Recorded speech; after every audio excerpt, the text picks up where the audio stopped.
Bueno, egunon.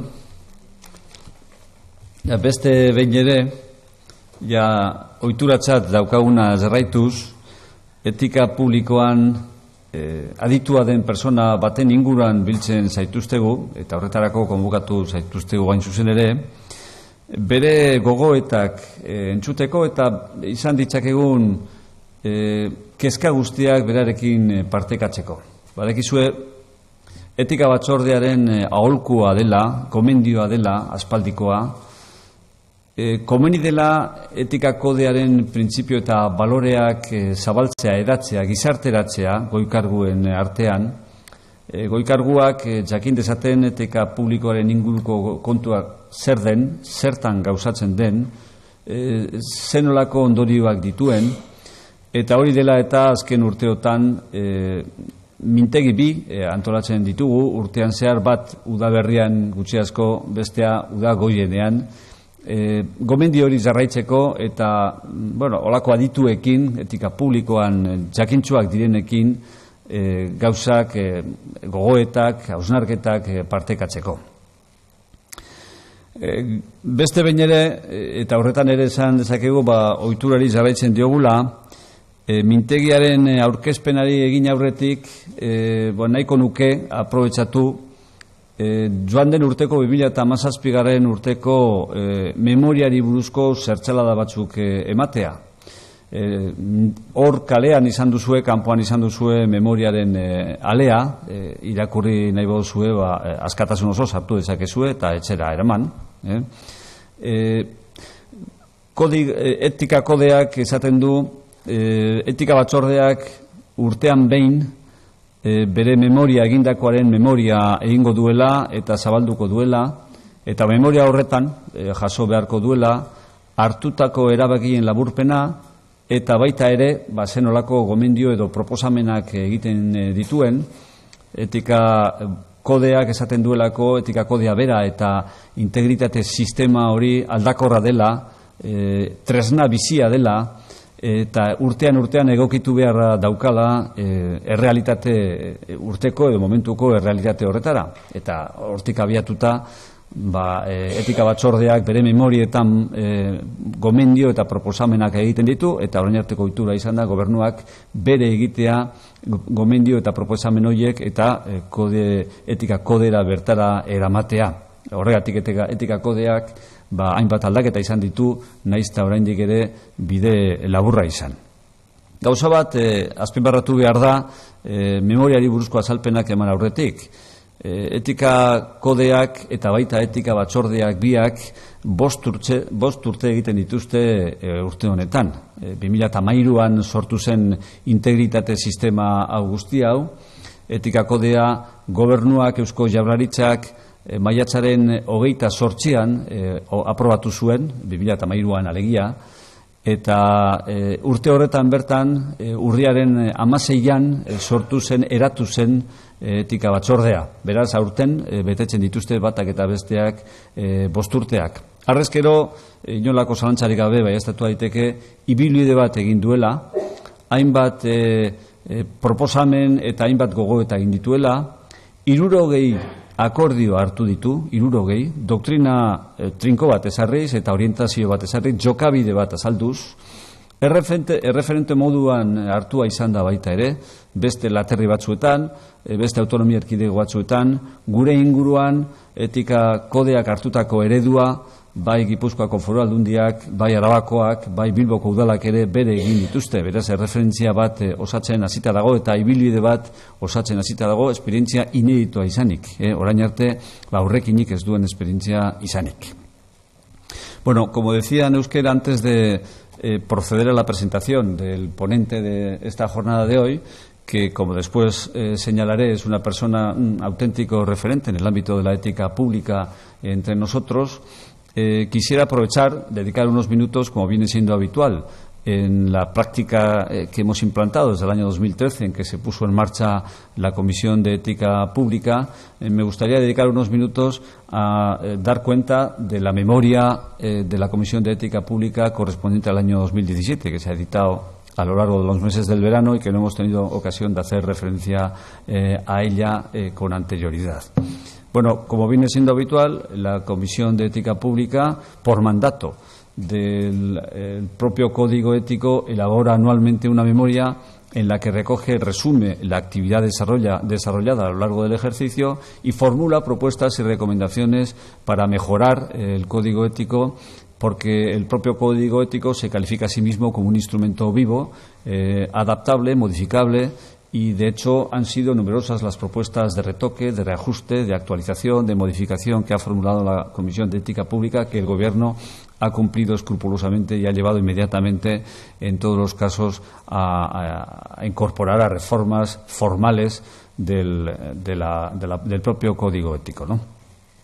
Bueno, la memoria correspondiente al año 2017 registra 11 casos analizados a lo largo del ejercicio, 11 casos de los cuales 8 fueron presentados por los propios cargos públicos frente a dilemas éticos que se les presentaban en el ejercicio de sus funciones, y 3 son consecuencia de denuncias presentadas por terceras personas, ajenas a la función pública o de la propia función pública, pero no por los propios cargos públicos afectados, ¿no? Bueno, de los 11 casos que se registran, y no voy a hacer referencia pormenorizada a ellos en la memoria, se destacan 4 aspectos, 4 puntos de manera reseñable, ¿no? Uno primero, que tiene que ver con un asunto que viene siendo recurrente en los últimos años, ¿no? Es el régimen que el Código Ético contempla en relación con los cargos públicos que, durante el ejercicio de sus funciones o el desempeño de las funciones propias del cargo, son citados a declarar como antes imputados, ahora investigados en el seno de un procedimiento penal, para declarar, ¿no? A este respecto, el Código Ético contiene una previsión que muy escueta pero clara, y que obliga a todos los cargos públicos que se encuentran en esta situación a formular una consulta a la Comisión Ética para que caso por caso vaya estableciendo un pronunciamiento, vaya fijando, ponderando las circunstancias del caso y señale lo que a su juicio debe hacer el cargo público correspondiente, ¿no? Todo ello desde la perspectiva de que la comparecencia de un cargo público ante un juez penal durante la instrucción de un procedimiento criminal para hacer una declaración en concepto de imputado podría plantear un problema de compatibilidad con el principio de ejemplaridad, ¿no? Bien, la doctrina que ya establecimos el año 2015 ha venido siendo reiterada durante todos estos años. Muy resumidamente viene a decir que las consultas que se formulen por los cargos públicos a este respecto deben ser analizadas individualizadamente, singularizadamente, que la doctrina establecida con carácter general para uno no vale para todos los demás, porque las circunstancias en las que se produce la imputación o la acusación o la investigación y las condiciones en las que los cargos públicos pueden ser llamados a declarar en el seno de un procedimiento pueden ser muy diferentes desde el punto de vista de su impacto en la sociedad, desde el punto de vista de la gravedad de los delitos, desde el punto de vista de la verosimilitud de las eventuales acusaciones que puedan concurrir en el procedimiento. Por tanto, la valoración debe ser individualizada, ¿no? Y, en segundo lugar, establece una doctrina general que dice que, en principio, el cargo público debería continuar en el ejercicio de sus funciones sin que eso necesariamente tenga que perjudicar al principio de ejemplaridad. Debe continuar colaborando con la Administración de Justicia y informar a la Comisión Ética puntualmente de lo que, de las incidencias del procedimiento en el que está en curso, ¿no? Esta es una decisión que ha tenido sus detractores. Ya vemos que en el debate público en ocasiones se plantea la necesidad de tomar medidas cautelares inmediatamente en cuanto un cargo público es llamado a declarar a un juicio penal en concepto de investigado, pero quisimos desde el primer momento mantener una posición exigente, sí, pero prudente al mismo tiempo, conscientes de que una sistemática exigencia de dimisión o una adopción sistemática de medidas cautelares profilácticas preventivas en relación con las personas y cargos públicos que se encuentran en esta situación podría generar muchas situaciones injustas, ¿no? Bueno, en la memoria efectivamente se hace un recuento ya de los supuestos que la Comisión Ética ha conocido de este tipo, y la conclusión, la verdad, es que avala de alguna manera el criterio o la doctrina que hemos establecido a este respecto. porque se comprueba que de los 15 supuestos que ha conocido la Comisión Ética hasta la fecha, de las 15 consultas que otros tantos cargos públicos han planteado en esta dirección, en 13 supuestos el órgano judicial correspondiente ha decretado el sobreseimiento de la causa, en 13 de los 15. Y en los otros 2 sencillamente no se ha pronunciado hasta la fecha, ¿no? Por tanto, la medida era prudente, era una medida exigente, sí, pero prudente al mismo tiempo. Y lo que establecíamos es que, en el supuesto de que el juez que tramita la instrucción considerara que había motivos para abrir el juicio oral, ese, en todo caso, debía ser el motivo para que pudiera acordarse la dimisión del cargo público correspondiente. Pero en ningún caso solo por ser citada a declarar en el procedimiento de instrucción, ¿no? El criterio, insisto, después de esta evaluación que, en fin, el examen de los supuestos que hemos conocido y su evolución posterior nos permite hacer, pues avala de alguna manera la posición de la Comisión Ética. Por primera vez hemos tenido ocasión en 2017 de pronunciarnos en relación con lo que el Código Ético dice a propósito de la comunicación pública de los cargos públicos, ¿no? Hasta la fecha solamente teníamos una referencia en el Código Ético, pero no habíamos conocido caso alguno ni habíamos tenido ocasión tampoco de reflexionar sobre las implicaciones que la comunicación pública puede tener para constreñir, para limitar o para acotar o definir los términos en los que tiene que producirse la intervención de un cargo público en los medios de comunicación, en las redes o en todas las posibilidades que hoy en día ofrece la tecnología para articular esa comunicación pública, ¿no? Bueno, no voy a insistir ahora en esa doctrina, la tenéis recogida en la propia memoria, pero también en los acuerdos adoptados a ese respecto. Solo voy a reiterar que se insiste primero en el principio de gratuidad. La comunicación pública forma parte de las funciones del cargo público y, por tanto, no tendría lógica que se cobraran contraprestaciones por llevar a cabo algo que forma parte de las funciones del cargo público, ¿no? La comunicación pública forma parte de su quehacer. En segundo lugar, el principio de lealtad a la organización. La información y la comunicación que tiene que articularse desde las instituciones públicas no es del cargo público, es de la organización, es de la propia organización en la que se inscribe el cargo público y, por tanto, no es el cargo público el que decide en qué términos o en qué condiciones orienta o enfoca esa comunicación, sino que tiene que hacerlo siempre en sintonía, en concordancia con la propia organización y con los gabinetes de prensa establecidos en por la propia organización. El tercer requisito tiene que ser el de la lealtad a la organización. Por tanto, no tiene sentido que un cargo público que ejerce de cargo público y continúa formando parte de la estructura directiva de una organización pública aparezca en los medios de comunicación discrepando pública y abiertamente de las políticas de la organización en cuya estructura se inserta, y menos aún criticándolas abiertamente, ¿no? Es decir, por coherencia y por lealtad a la organización, lo lógico sería que quien tiene discrepancias tan rotundas, tan radicales en relación con la política que impulsa la organización en cuya estructura se inserta, lo lógico sería que dimitiera y no que continuara formando parte de la estructura directiva de una organización de cuya orientación y de cuya política discrepa tan rotundamente, ¿no? Bueno, esta es la primera vez que hemos tenido ocasión de pronunciarnos sobre ese particular, ¿no? Y luego una breve referencia solamente a una serie de pronunciamientos que hemos tenido durante el año 2017 en relación con el ámbito de aplicación del Código Ético, que es también una de las cuestiones que ha generado alguna controversia, ¿no? Con respecto al ámbito de aplicación subjetivo, alguna vez en este foro se ha planteado la conveniencia de ampliar esos principios y valores que inspiran el Código Ético, aplicable en principio solamente a los cargos públicos, proyectar esos valores y principios al conjunto de personas que prestan servicio en la Administración, ¿no?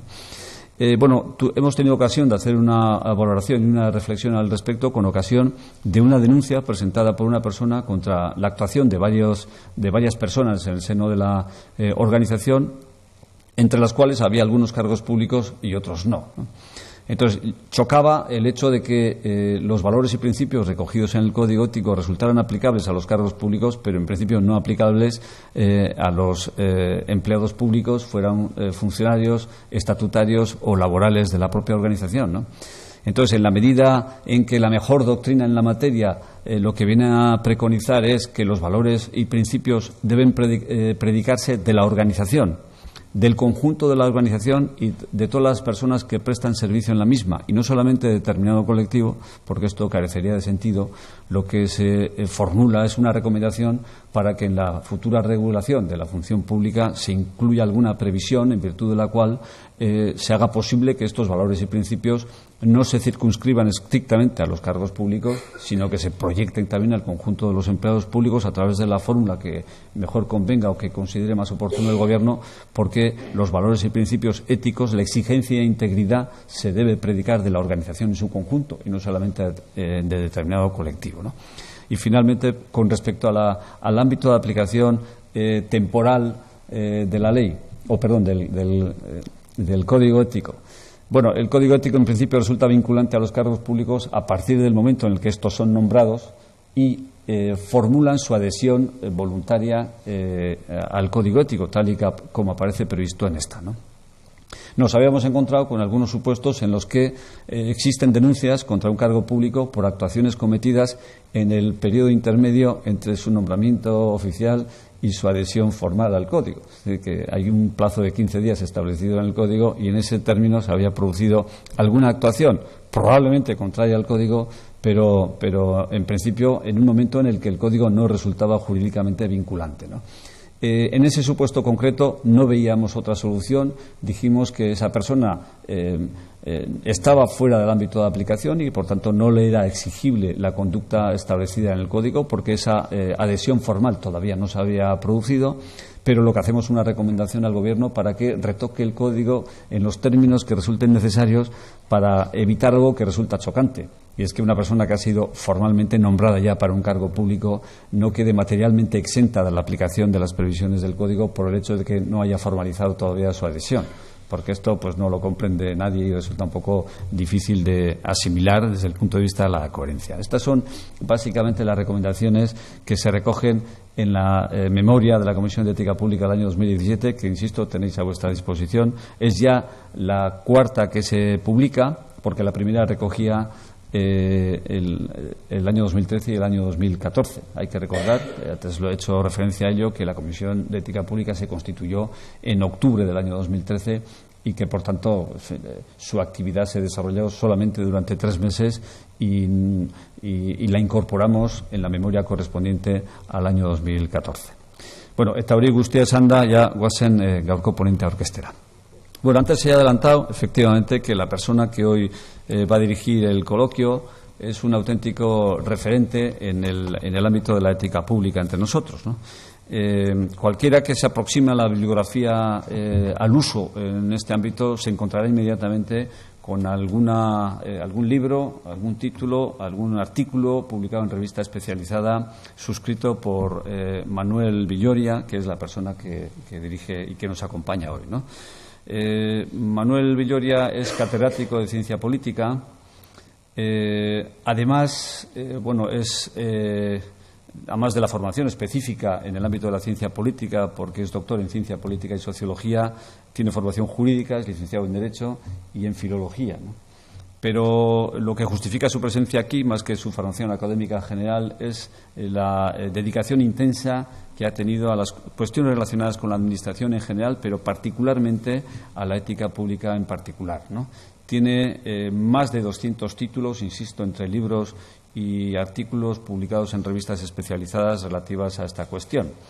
Aparte de la labor estrictamente académica, ha desplegado una actividad importante en iniciativas vinculadas a la ética pública o a la ética aplicada a diferentes ámbitos del sector público o similares, ¿no? Porque es cofundador y miembro de la Junta Directiva de Transparencia Internacional, es también miembro del Comité de Ética del Ayuntamiento de Bilbao, es miembro del Consejo Científico del organismo internacional CLAT, presidente del Comité de Ética del Comité Olímpico Español, etcétera, etcétera. Sería interminable enumerar toda la actividad que ha venido desarrollando en este ámbito, pero yo creo que con esta breve aproximación os podéis hacer una idea de su trayectoria, del esfuerzo que ha dedicado a estas cuestiones y podréis asumir efectivamente que que es una persona que constituye un referente ineludible hoy en día cuando abordamos estas cuestiones.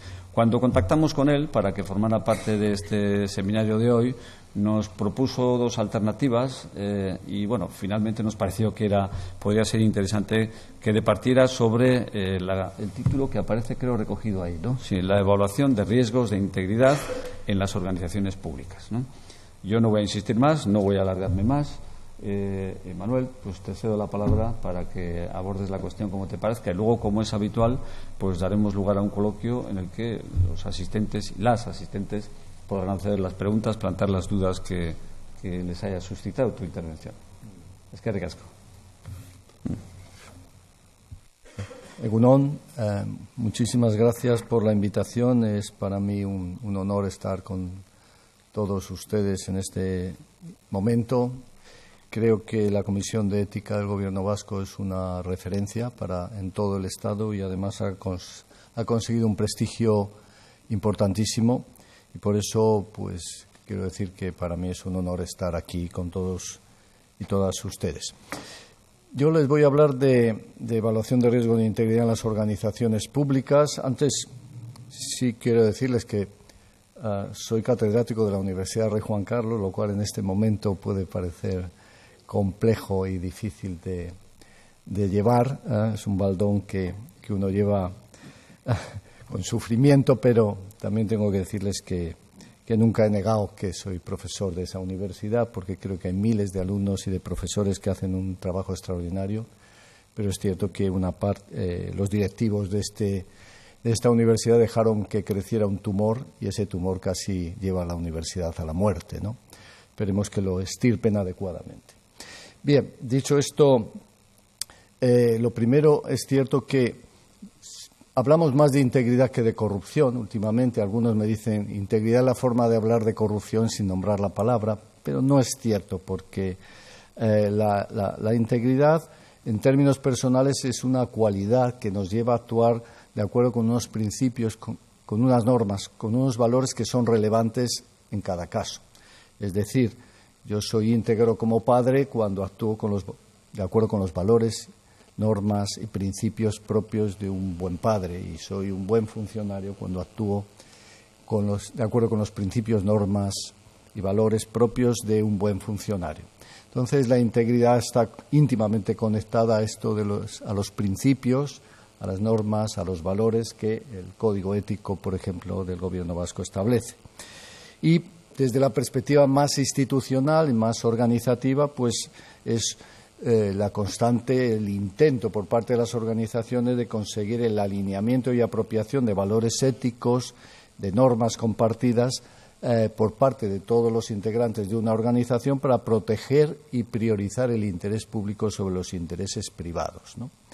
En todo caso, la clave de fondo de todo este proyecto de integridad del que les voy a hablar es algo muy sencillo, pero extremadamente complejo, que es proteger el interés general, ¿no?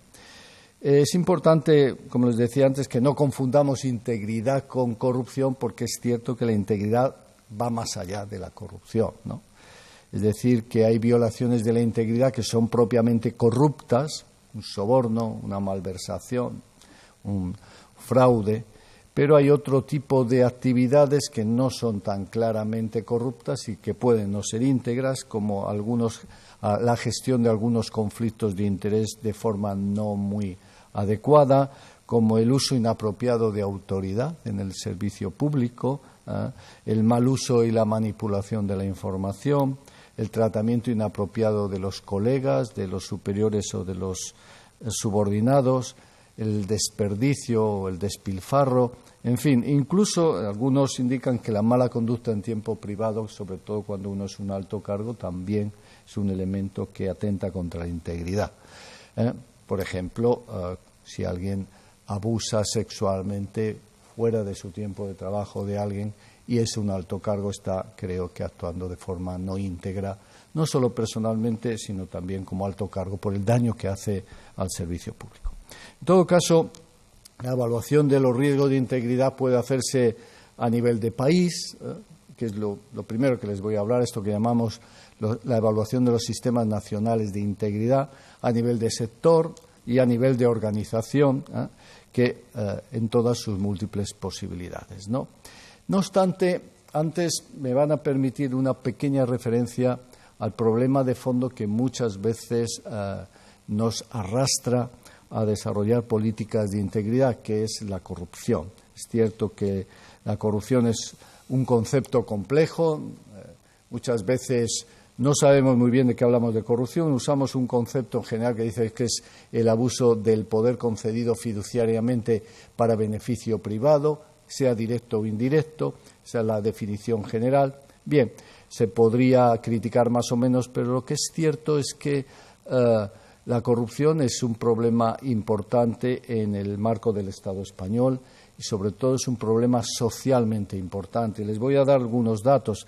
Para empezar, es cierto que si uno analiza los datos objetivos, cuántas causas hay abiertas, cuántas sentencias se han dictado, pues uno no encuentra que sobre 100 causas y sentencias sobre el tema en España anualmente tampoco es algo que a uno le tenga que dejar especialmente desconcertado. No es comparativamente, no es muy alto la corrupción. Tampoco es muy alta la corrupción si preguntamos a la gente algo tan sencillo como si han tenido que pagar un soborno en los últimos 12 meses. En los datos de victimización, como verán aquí, los datos de España repetidamente están en torno al 2%, ¿no? Y hay áreas en las que prácticamente no se pagan sobornos. Por ejemplo, en el ámbito de la sanidad en España es un ámbito en el que prácticamente no se paga sobornos. En el ámbito educativo normalmente tampoco se pagan sobornos. Es decir, que tendríamos una administración pública bastante sana en este aspecto, a pesar de los datos que les voy a dar ahora de percepción. Es decir, que nuestra administración pública en general no cobra sobornos, no cobran sobornos los ertzainas, no cobran sobornos los médicos, no cobran sobornos los maestros, en general en todo el Estado español. En consecuencia, lo que vamos a ver ahora es fruto, esta percepción generalizada, fruto de problemas sociales más profundos que la mera corrupción entendida como soborno, como pago o exigencias de sobornos. Repito, los datos del Eurobarómetro de 2017, últimos datos que yo tengo, el 89% de los encuestados no conoce personalmente a nadie que haya recibido sobornos, que es cifra igual a la de Finlandia o Dinamarca, que son, como saben, de los países menos corruptos del mundo. Solo el 2% afirma que en los 12 últimos meses le han pedido un soborno, y el sistema sanitario en el marco de España, en el Estado, es el país de Europa donde menos sobornos o regalos se hacen por recibir servicios públicos. Y, sin embargo, entre 2013 y 2017 podemos decir que España es el país de toda Europa en el que más se ha incrementado la percepción de corrupción. El que más se ha incrementado la percepción de corrupción. En el 2013, el 77% de los españoles creían que la corrupción era parte de la cultura de los negocios del país. El 67% que la única forma de tener éxito en los negocios eran las conexiones políticas, y así podríamos seguir. Es decir, por una parte, los datos objetivos, causas abiertas, condenados, pues nos indican que sí. Ahora mismo hay 700, casi 800 personas investigadas por causas de corrupción. Tenemos unas 100 y algo sentencias anuales. Los datos de victimización que se refieren al soborno son muy bajos, pero sin embargo la percepción es altísima, ¿no? Y en 2017, repito, últimos datos, la media europea es del 68%, es decir, casi 2/3 de las personas encuestadas creen que la corrupción estaba muy o bastante extendida en su país, y ahí tenemos desde Rumanía hasta Suecia, pero en Europa entre 2013 y 2017 ha bajado la percepción. Sin embargo, en España apenas ha bajado, no ha bajado más que un punto, y estamos todavía en el 94% de las personas que creen que en España hay mucha o bastante corrupción. Bueno, estos datos nos llevan a pensar que ciertamente este problema de la percepción es relevante. Y es relevante porque, además, los índices internacionales en la materia, como el que se hace en Transparencia Internacional, que llamamos CPI, el índice de percepción de corrupción, nos va indicando que España va perdiendo puntos año tras año en este índice y, además, puestos en el ranking de menos a más corruptos, ¿no? De ser el país, más o menos el 20º país menos corrupto del mundo, hemos pasado a estar en torno al 45. Tenemos ya entre 42 y 45, pero estamos empatados. Es decir, tenemos más de 40 por delante. Y este índice es un índice compuesto que está formado en parte por la percepción de los ciudadanos, en parte por informaciones de empresas que se dedican exclusivamente a análisis de riesgos, en parte por respuestas de empresarios y directivos de multinacionales, y este índice ciertamente es muy importante en todo el mundo, se usa constantemente por parte de los inversores para ver los riesgos que hay en el país, con lo cual esta pérdida de puntos, pues sin lugar a dudas, dificulta la atracción de inversiones. Este cuadro, que me ha quedado un poco raro, expresa lo siguiente. Verán que aquí abajo, durante muchos años, 96 hasta prácticamente 2009, en esta línea, que es gris aquí, yo la veo medio gris, ahí se ve marrón. Bueno, en esta línea, que ven que sube enormemente, este es la corrupción como uno de los 3 problemas más importantes del país. La corrupción como uno de los 3 problemas más importantes del país. Durante los años en que más corrupción ha habido en España, que son estos, apenas el 1% de los españoles consideraba la corrupción como un problema. Y, sin embargo, empieza a subir a partir de un momento. ¿Cuándo? Cuando esta línea, la verde, aquí, o amarilla, se dispara. Y es cuando más del 50% de los españoles creen que la economía va mal o muy mal. Y al mismo tiempo esta línea azul sube también, que son los políticos como problema. Es decir, que cuando la economía empieza a ir muy mal, la corrupción empieza a ser considerada un problema muy importante.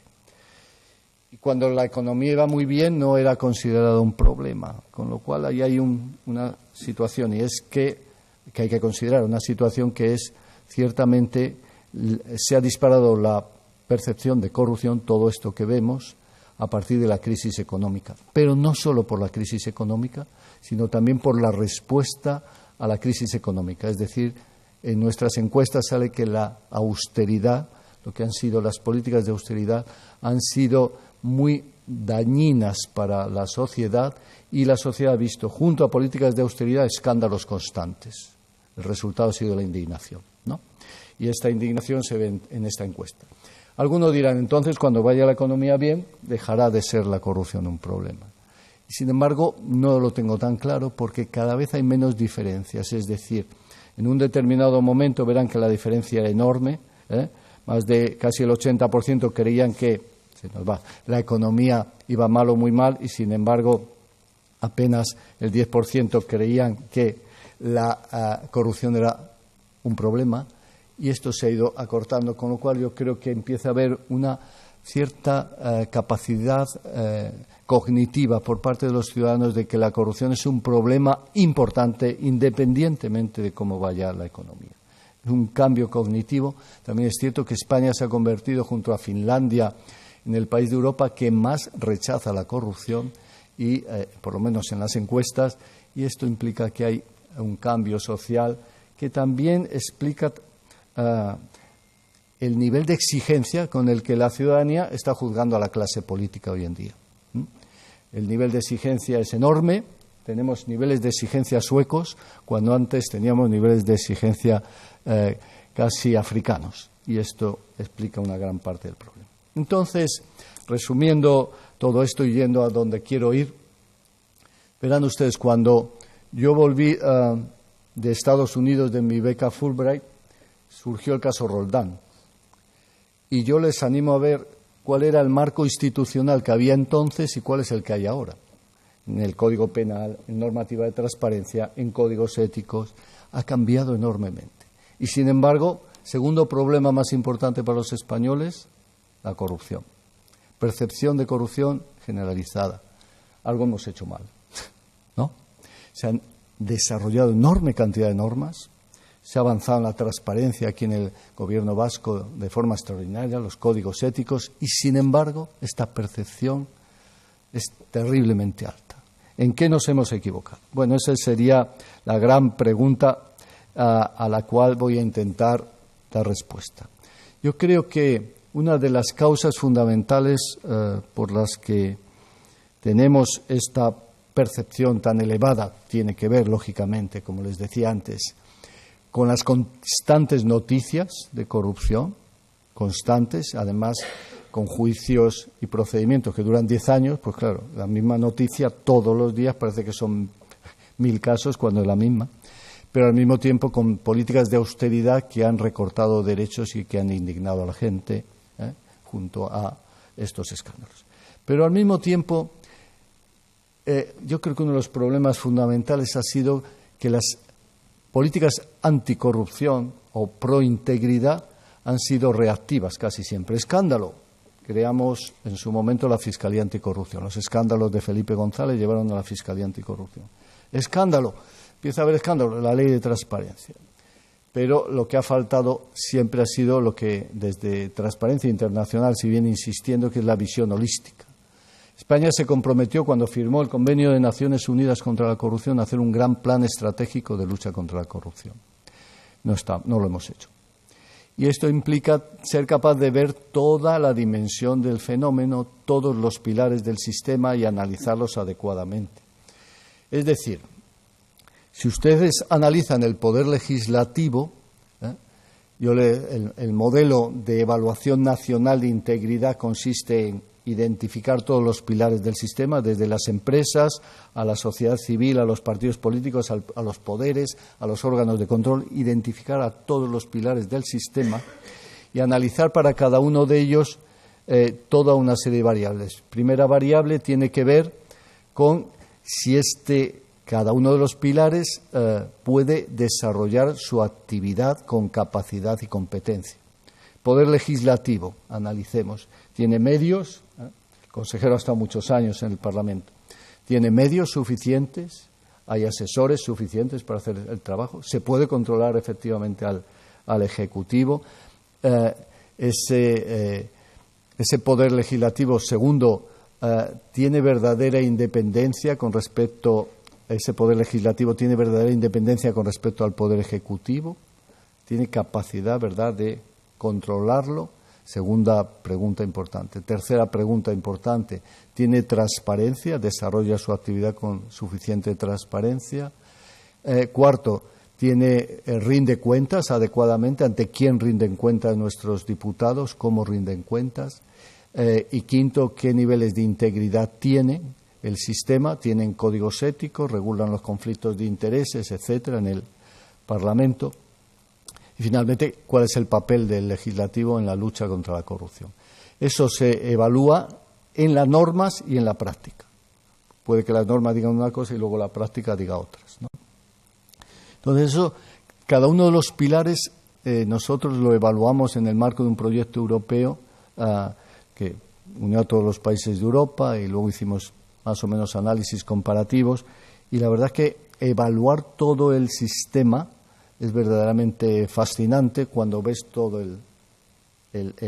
la dimensión del fenómeno. Entonces vas viendo cómo efectivamente el poder legislativo tiene debilidades enormes, cómo el poder judicial tiene debilidades enormes, cómo la Fiscalía tiene debilidades enormes, cómo el Tribunal de Cuentas tiene debilidades enormes, cómo los partidos políticos tienen problemas de transparencia, de financiación, de democracia interna importantes, no todos igual, pero los tienen, cómo las empresas en España no tienen desarrolladas políticas de transparencia. Ahora estaba viendo el informe reciente también de Transparencia Internacional y de las empresas públicas, 43 empresas públicas más importantes, la inmensa mayoría suspendía en la transparencia, en el cumplimiento de la ley de transparencia, simple y llanamente. No dan información de los contratos, no dan información de los convenios, de las empresas públicas del Estado, más importante. No les digo ya nada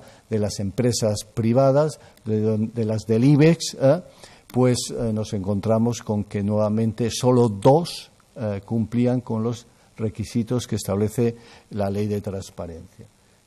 Es decir, que teníamos y tenemos problemas importantes en las empresas. Todas las empresas tienen ahora algo tan importante como la responsabilidad penal. Esto les está llevando a desarrollar políticas de compliance, pero en España nadie controla el compliance de las empresas. Por ejemplo, en Francia, la Agencia Anticorrupción se dedica a controlar el compliance de las empresas. Si no tienes compliance, te pueden sancionar. Entonces, primera reflexión, falta la evaluación integral del sistema. Si hacemos la evaluación integral del sistema, veremos todas las debilidades que tiene, todos los fallos, y eso nos permitiría hacer ese plan integral, holístico, de lucha contra la corrupción y de fomento de la integridad. Para ello se requeriría, lógicamente, que el Gobierno de la Nación hablara con todas las comunidades autónomas y con la Federación de Municipios, que hubiera un pacto entre los políticos, entre los partidos políticos, que se hablara con la sociedad civil y que se lanzara un plan integral, coherente. Y si no se hace a nivel nacional, pues a lo mejor en alguna comunidad autónoma tiene que dar el primer paso y enseñarles por el camino igual que se les enseñó con el Comité de Ética, ¿no? En fin, esto me parece muy, muy importante, y esa sería una de las primeras razones por las que no se ha avanzado suficientemente y tenemos todavía debilidades institucionales muy fuertes, ¿no? Debilidades institucionales muy fuertes, a pesar de todas las cosas que se han hecho y se están haciendo. Paso de esta reflexión general a donde quisiera ir, que es a lo que llamamos los marcos de integridad organizacional. Ese marco de integridad nacional, repito, exige toda una serie de actores tan enorme que muchas veces pues uno se asusta y dice, bueno, pues hacer eso es muy complicado, pero si yo no hago eso, por lo menos lo que podría hacer es que cada organización de mi gobierno desarrollara un marco de integridad organizacional. Y voy a explicar un poco qué es un marco de integridad organizacional, creo que aquí se ve más o menos, que consiste esencialmente en lo siguiente. Cada organización pública, cada organización, cada consejería, cada empresa pública, de luego cada ayuntamiento, tiene que tener su propio plan de integridad, ¿no? Independientemente de ese plan nacional o de país, debe haber un plan en cada organización. Ese plan en cada organización debe considerar que hay elementos esenciales para fomentar la integridad y elementos complementarios. Voy a hablar de los complementarios brevemente. Los elementos complementarios implican toda una serie de instrumentos, de procesos y de órganos que se preocupan de la buena gestión de la organización. Por ejemplo, de la gestión de recursos humanos, de la gestión presupuestaria, de la gestión de la contratación. No gestionamos recursos humanos para que no haya corrupción. Gestionamos recursos humanos para atraer y retener personal competente y que trabajen eficazmente juntos. Pero si gestionamos más los recursos humanos, al final estamos generando incentivos a la corrupción. Es decir, estamos provocando a veces la corrupción. Si cuando yo llego a mi organización los ascensos son arbitrarios, los salarios se distribuyen de forma también injusta, inequitativa, si yo siento que me maltratan en mi trabajo, si no hay objetivos, etcétera, pues yo tengo muchas veces incentivos para tener conductas antiproductivas. Y yo creo que ese es un elemento importante. Tenemos que tener una política de recursos humanos que sea lo suficientemente sólida para evitar riesgos de corrupción, incentivar la corrupción. repito, no hacemos política de recursos humanos para que no haya corrupción, pero si la hacemos mal, incentivamos la corrupción, generamos lo que llamamos oportunidades de corrupción. Igual con la contratación. Obviamente yo contrato para obtener los mejores productos al mejor precio, pero si diseño mal la contratación, al final lo que tendré son enormes bolsas de corrupción en el ámbito de la contratación. Y así con todo, incluso con la calidad, la gestión de la calidad puede ser un instrumento muy útil para prevenir corrupción, y todo esto es lo que llamaríamos las medidas complementarias, de forma tal que en términos operativos cada organización, cada cierto tiempo, debería evaluar todos sus subsistemas, su sistema de recursos humanos, su sistema presupuestario, su sistema de calidad, para ver en qué medida funcionan adecuadamente bien y no generan incentivos a la corrupción o promueven conductas antiproductivas. Repito, esto implica instrumentos, es decir, leyes, normas, implica procedimientos e implica órganos. De tal manera que, por ejemplo, debe cada organización tener un director o directora de recursos humanos que pueda desarrollar su labor con la suficiente imparcialidad y objetividad para actuar adecuadamente. Esto con respecto a los elementos complementarios. Luego hay un contexto de integridad que, claro, cada comunidad autónoma probablemente, y desde luego cada país y cada organización puede tener diferencias, pero ese contexto uno no lo controla. Está ahí y tienes que jugar con él, pero tú no lo controlas. Los partidos políticos, el Parlamento, el sistema judicial, todo el resto de pilares son también un contexto que debes analizar, porque puede que ese contexto te ayude o puede que te dificulte tu objetivo de integridad en la organización.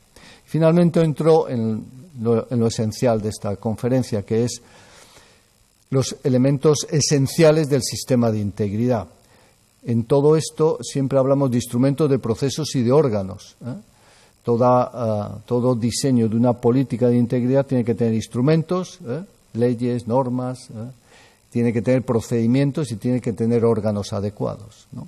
Yo me acuerdo cuando se aprobó la Ley de Transparencia del Estado, y eso lo hemos comentado alguna vez, que lo primero, creo que fui el primero casi que hice la primera pregunta, pero claro, me voy al portal y no había dónde hacer las preguntas, era imposible. Entonces, claro, tuve que hacerlo por escrito, ¿no? Respuesta del Ministerio: se debe hacer debe hacerse por vía electrónica, por vía online. No, pero si no tenéis abierto el sistema. Es verdad. Bueno, en todo caso, necesitamos el DNI electrónico. ¿Y cómo funciona esto, no? Bueno, no, mándanos una fotocopia. Todo así, ¿no? Entonces los procedimientos ya te decían, bueno, yo abandono, ¿no? ¿Para qué voy a seguir por este camino que me lleva a la melancolía? Entonces los procedimientos son clave para que pueda haber integridad. Y luego tener el órgano, los órganos adecuados en dotación, en medios y en la suficiente independencia o garantía de imparcialidad para hacer su trabajo, ¿no? Por ejemplo, un instrumento fundamental son los comités de ética en todas las políticas de integridad. Entonces, ¿cuáles son los instrumentos esenciales? Pues primero los códigos éticos que nos definen y nos determinan lo que es íntegro. Desde luego, la formación en ética, el asesoramiento en ética que se hace aquí por la Comisión. Todo esto es fundamental, porque si no nos guían, pues difícilmente podemos muchas veces saber cómo responder ante dilemas morales, ¿no? La gestión de los conflictos de intereses, sistema de transparencia o de gobierno abierto, sistema de inspecciones internas, las políticas de denuncias, un elemento fundamental, y la protección a los denunciantes. Sin eso es muy difícil avanzar. Y luego las encuestas de clima ético, sobre lo cual pues creo que hay que avanzar, porque hacemos encuestas de clima laboral, pero hacer encuesta de clima ético no nos cuesta tanto, y yo creo que el Gobierno vasco sobre esto ha trabajado muy bien en clima, ¿no? Entonces, ¿qué es una encuesta de clima ético? Pues una encuesta en la que yo lo que pregunto a la gente es cuál es su percepción de cómo la organización promueve la integridad y lucha contra la corrupción. ¿Y eso a través de qué? Pues mira, le pregunto, ¿usted conoce el código ético? ¿Cree que se respeta el código ético en esta organización? ¿Las incompatibilidades se respetan? ¿Los conflictos de interés se resuelven, se gestionan adecuadamente? Etcétera, etcétera, etcétera. Entonces yo a través de eso veo el clima ético. Puedo ver que en esta organización la gente cree que el código ético se lo pasa a todo el mundo por las narices, que no se hace evaluación de riesgo, que los conflictos de interés no se gestionan, que hay incompatibilidades y nadie hace nada. Entonces, claro, estoy viendo que hay incentivos para que la gente actúe de forma no ética y antiproductiva. Entonces, hacer encuesta de clima ético ayuda a entender cuál es la situación moral de la organización, y luego queda lo que llamamos las evaluaciones de riesgos de integridad, ¿no? Y me voy a la evaluación de riesgos de integridad. La evaluación de riesgo de integridad, ya técnicamente, ahora ya lo que queda es mucho más técnico, ¿no? Implica generar un grupo interdisciplinar normalmente para desarrollar esa evaluación, ser capaz de hacer la matriz, el diagnóstico inicial, una matriz, a partir de la matriz evaluar los riesgos, que implica ver la posibilidad de que el riesgo se convierta en realidad y el impacto mayor o menor del riesgo, priorizar riesgos, identificar las herramientas para hacer frente a este riesgo, tener una estrategia de acción con esas herramientas que hemos identificado, monitorear y evaluar, como todos los procedimientos que ustedes conocen tan bien o mejor que yo, ¿no? Pero ven, este es el camino, ¿no? Entonces, primero, lógicamente, es la matriz, ¿no? La verdad que el análisis de riesgos es muy útil porque cambia en gran medida la cultura poco a poco, ¿no? Todos vamos integrándonos en una cultura de prever, ¿no? De previsión, de anticiparnos, ¿no? Porque, claro, todo esto de hemos metido a 3 en la cárcel, bueno, muy bien, ¿y qué? ¿No? Lo mejor es que usted prevenga y que no tengamos que meter a nadie en la cárcel, porque cuando metes a alguien en la cárcel, en general, la lectura que hace la ciudadanía ya hemos visto, ¿no? Todos son iguales, ¿no? Todo esto. Entonces, mucho cuidado. Trabajemos mejor en la prevención. En general, este método, en consecuencia, implica este análisis. Hay riesgos comunes a todas las organizaciones públicas. Contratación, recursos humanos. Hay riesgos que son especiales en el área de policía, de aduanas, etcétera.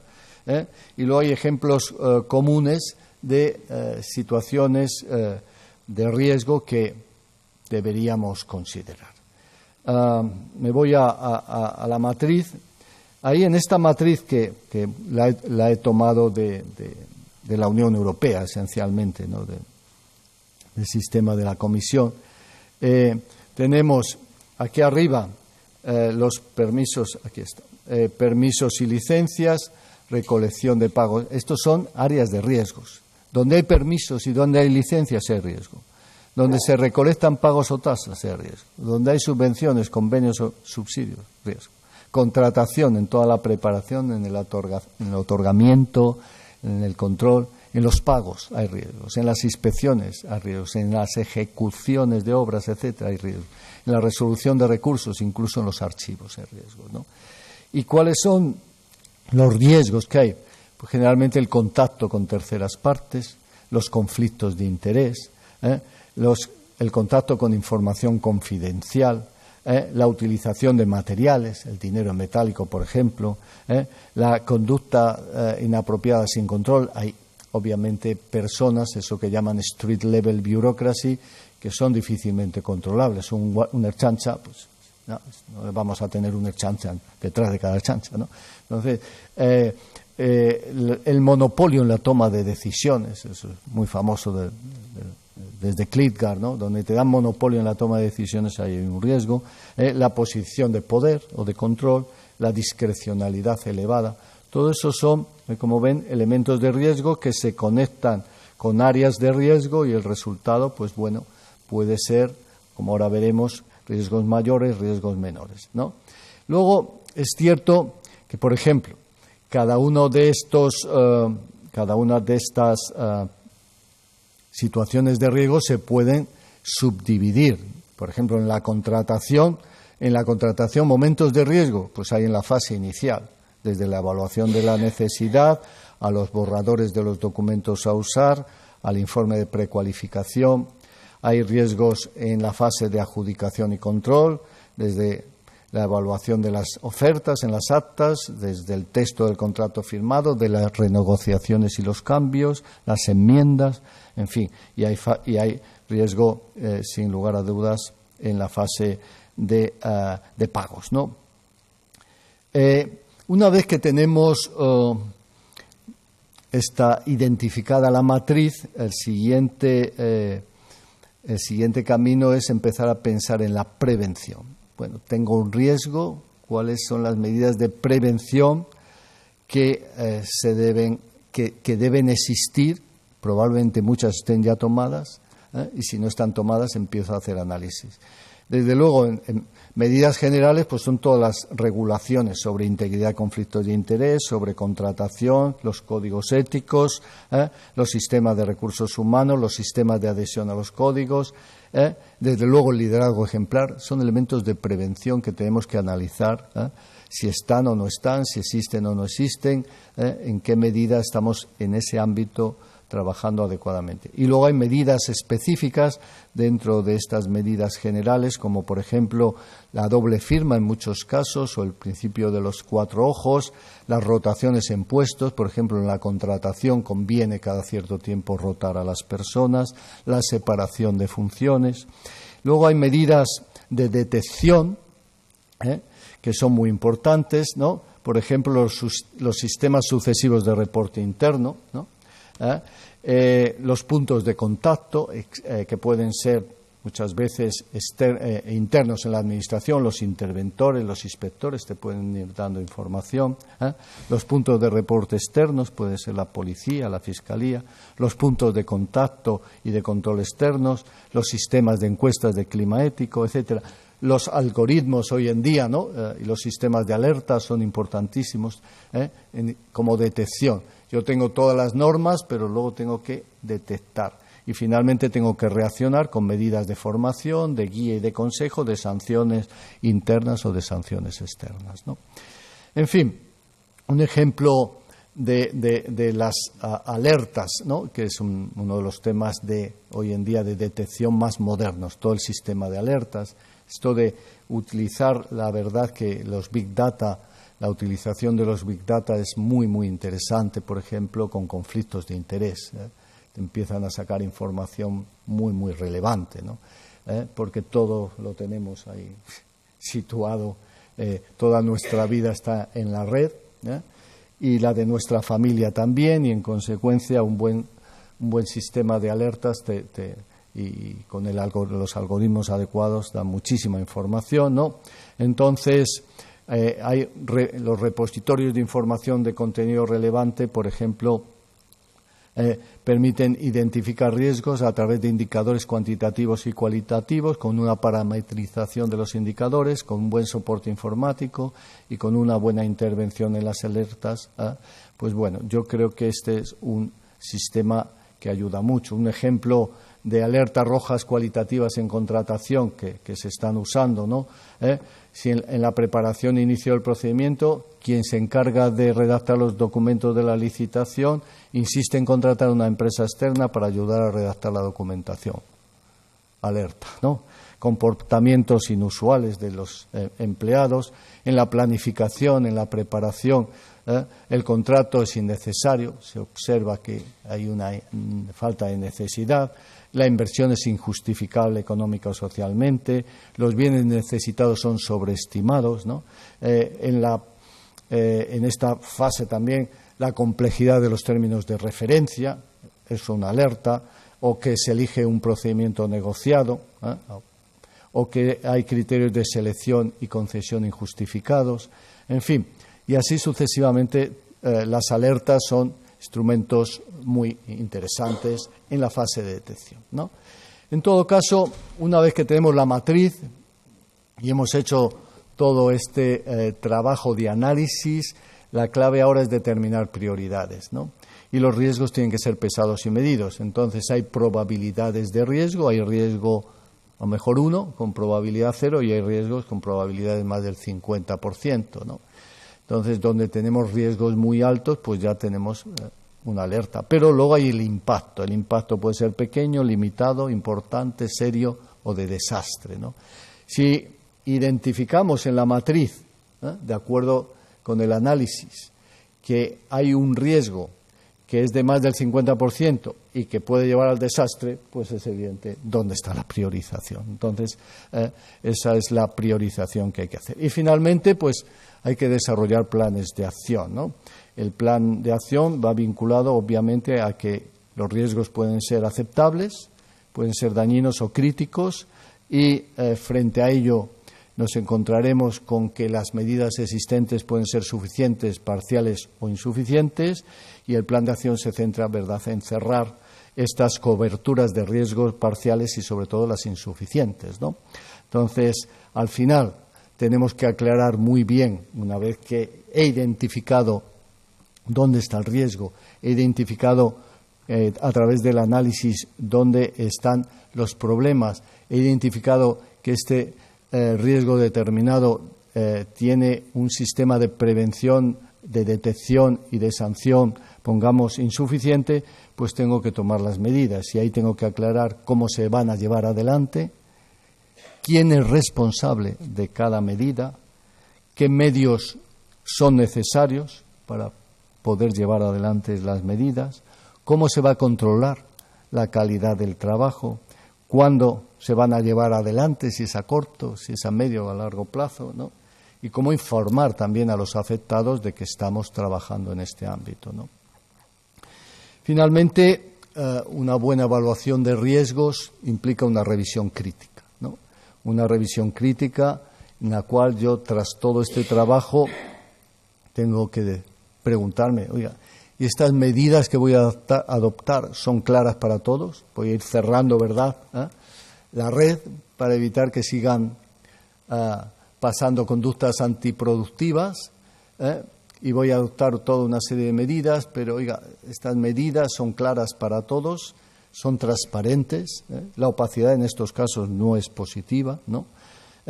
La apertura, se han comunicado de forma abierta a todos, vamos a hacer esto, esto, esto y esto, son holísticas, y esto implica que hay que analizar todo el sistema, porque lo que está estudiado en los temas de corrupción es que si tú te centras en cerrar uno de los boquetes, pero dejas abierto el otro, se te van por ahí todos los malos, ¿no?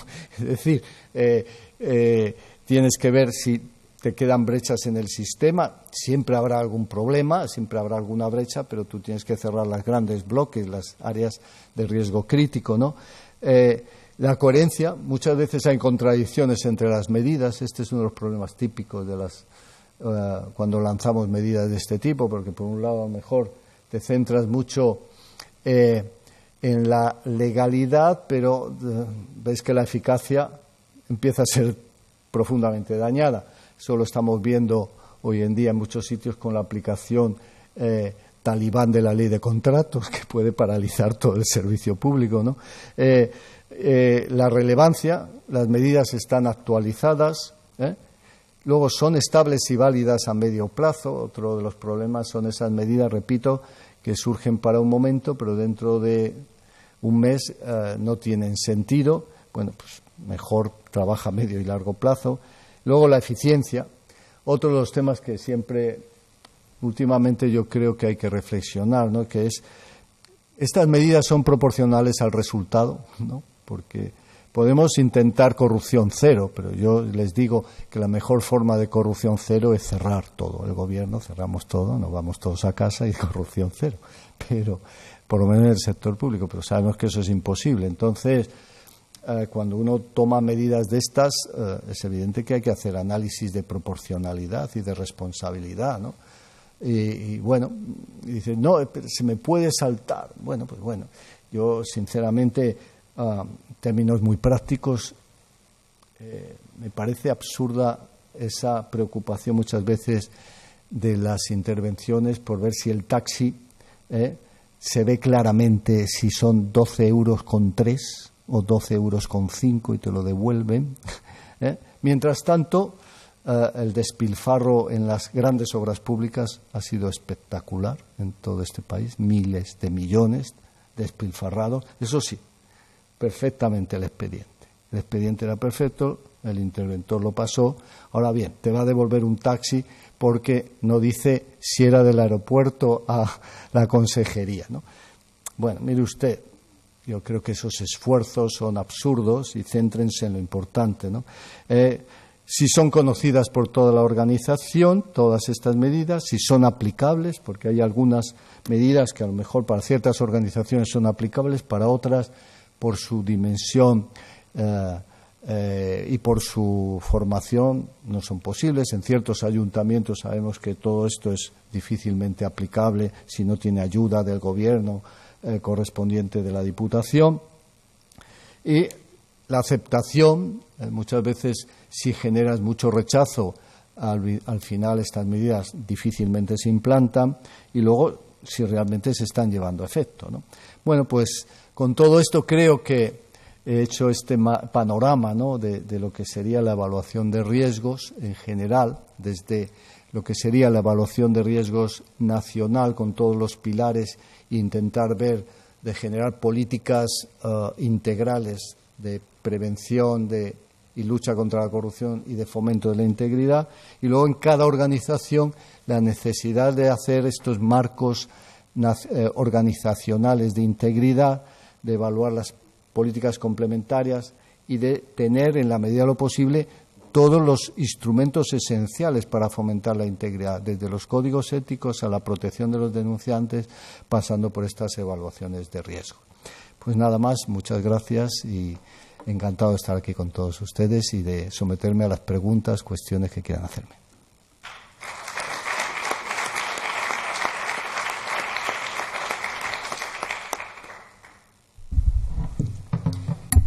Bueno, eskerrik asko, gracias a ti por esta leccionadora disertación. Bueno, si alguien tiene alguna pregunta, le cedo la palabra. Si no, tú, ¿querías preguntar? Bien. Te has apuntado tan rápido que...